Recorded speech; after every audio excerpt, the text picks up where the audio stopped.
Hello, welcome to Libra, Philippines. So, ito yung reading natin for Libra, Sun, Moon, Rising, Venus, Jupiter, Libra. Take only what resonates. For those of you meron tayong air sign Philippines, guys, please do check it out. Unicorn Princess Tarot, Madam P TV, yan yung mga channel natin. And Madam P, kung gusto mo mag-inquire ng personal reading, andyan na lang po sa ating, wala pala. Ilalagay ko sana, sasabi ko sana sa comment section, wala nga palang ganun. Anyway, i-search mo na lang sa Facebook, Madam Space P. Ayan, lagyan mo na lang din ng space pa sa dulo para mas madali mong ma-search. Unipre. Yan yung aming TikTok shop. Yan, sana ay, i-follow nyo ako. Madam Unicorn P. Yan yung aming Instagram. Okay, so follow mo ako dyan sa mga yan. Diyan ka pwede mag-inquire ng personal reading. Let's start. What do we have here for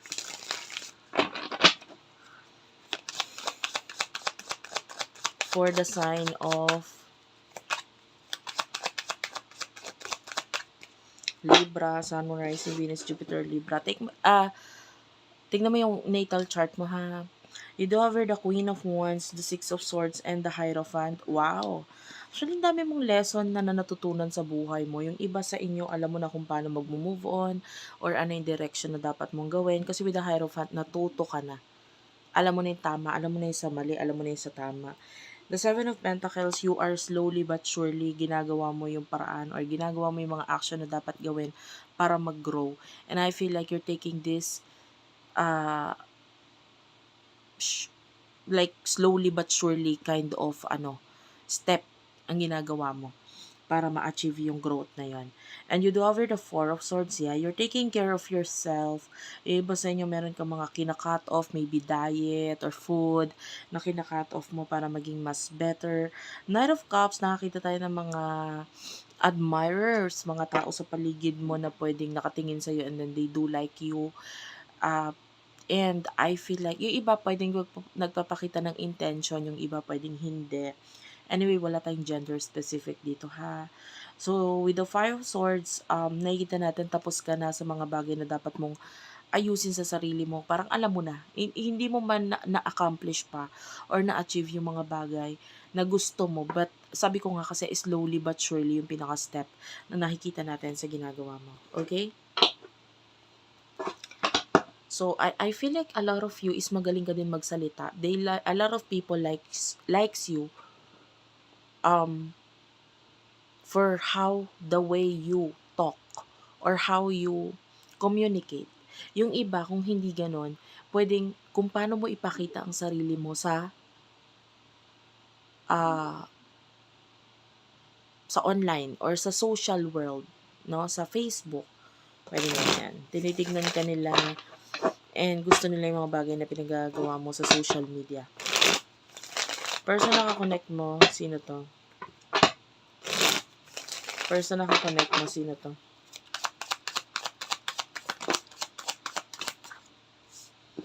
You do have the Seven of Wands and the Page of Cups. Ayan. Meron tayong the Sun at saka Wheel of Fortune. Bottom of the deck, meron ditong Queen of Pentacles. Anyway, wait lang guys. Ayan. Yung person na connect mo with the Seven of Wands, I feel like, medyo tinatry niyang baguhin yung sarili niya. With the Sun, minsan na siyang nakatulong sa'yo para mailagay ka sa spotlight. Yung iba sa inyo, pwedeng somehow nakatulong itong person na to na maging maganda or lalong maging mas maganda ang tingin ng ibang tao sa'yo. The Page of Cups, this person helped you grow. Diba? And somehow, na-change niya or nabago niya yung buhay mo, yung way ng paniniwala mo.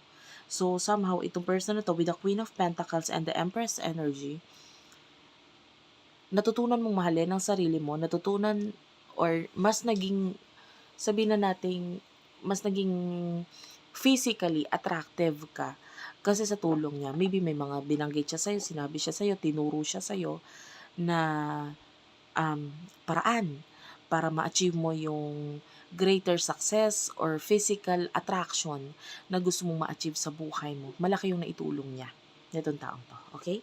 So, ano yung emotion ninyo sa isa't isa?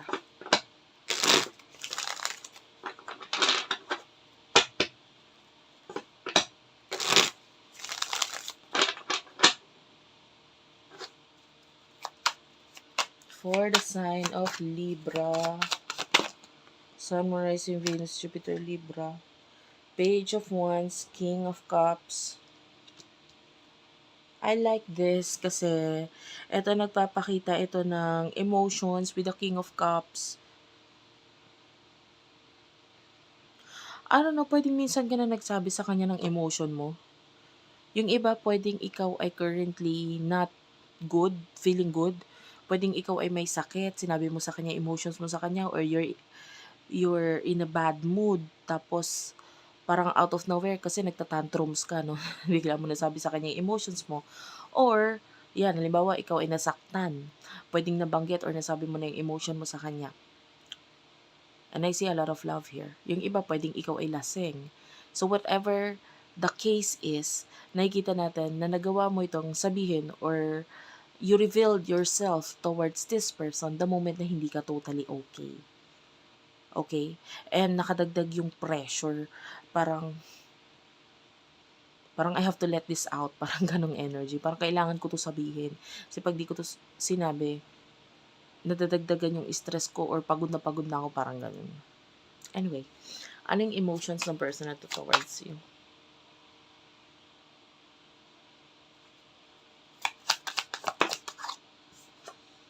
The Hanged Man.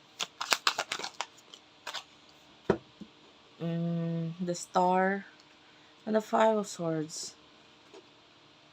The Ten of Wands. I feel like this person feels like yung connection ninyo is too much for him or for her. Alin man doon, babae man or lalaki, of course. LGBTQIA+, welcome sa reading na to. So, parang too much ito para sa kanya. Parang hindi niya kayang i-handle. With the Hanged Man, nakikita natin parang may mga bagay siyang gustong gawin muna or hindi pa siya totally ready. With the Five of Swords, parang may mga kailangan mo nang i-cut off. And the Star, nakikita natin yung gusto niya munang mailagay sa top or gusto niya munang ayusin ang sarili niya. Kasi parang feeling niya, hindi pa siya tapos with the Ten of Wands and the Page of Swords. Pwede may mga kailangan pa siyang ayusin sa sarili niya. Yeah, the Judgment is here. Medyo nakakuha ako ng insecurities dito. So, yung iba sa inyo,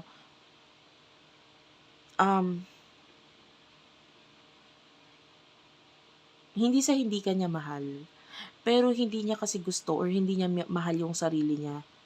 So, parang, hindi mo ako deserve, kumbaga ganun. Bakit mo ako gugustuhin? Ganito lang ako. So, in a way, nakikita natin ito as medyo mababantingin niya sa sarili niya, insecure siya, parang ganun.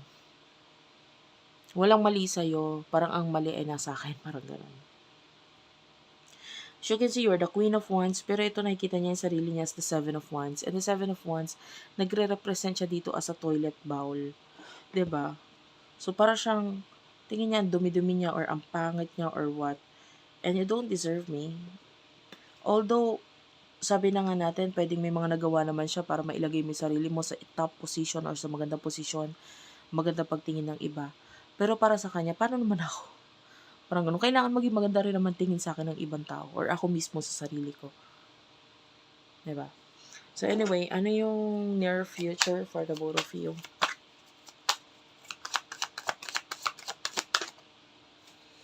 The Four of Cups and the Knight of Swords and the Ten of Swords is here.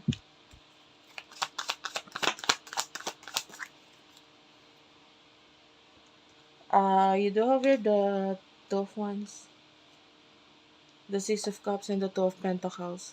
There's going to be a lot of choices here in the near future. With the Four of Cups, nakikita natin na parang hindi sigurado kung iti-take yung offer Well, I don't know kung sino may offer, but someone here is going to give this offer. And pwedeng yung iba, a lot of you is pwedeng manggaling sa side mo or pwedeng nasabi na yung offer na yon with the Knight of Cups. Kaya lang with the Ten of Swords, pwedeng mag-end or hindi ma-accept or hindi tanggapin yung offer na to. Kasi with the Two of Wands, pwedeng marami pang plano dito. And with the Six of Cups, maybe regarding the past, ayan, may mga kailangan tanggalin or i-remove with the Two of Pentacles dun sa past na yon. Kasi, pag hindi ni-remove or hindi tinanggal, parang pagmumulan ito ng chismis or parang magiging pangit ang tingin ng ibang tao regarding dito. Three of Wands is here. So, I'm hearing third party situation, third person, third connection energy. Yeah, Ace of Swords. So, parang kung gusto nyo maging maayos yung future, kailangan maging maayos muna ang lahat dito sa connection na ito. Okay? So anyway, thank you for watching, guys. I love you all and bye-bye. And by the way, last na lang. If ever na ikaw yung nagbigay ng offer, hindi pa kasi siya ready. It's not that ayaw niya ng offer. It's just that this person is not yet ready. Sabi ko nga, may kailangan pa siyang ayusin sa sarili niya. So thank you for watching, guys. I love you all and bye-bye.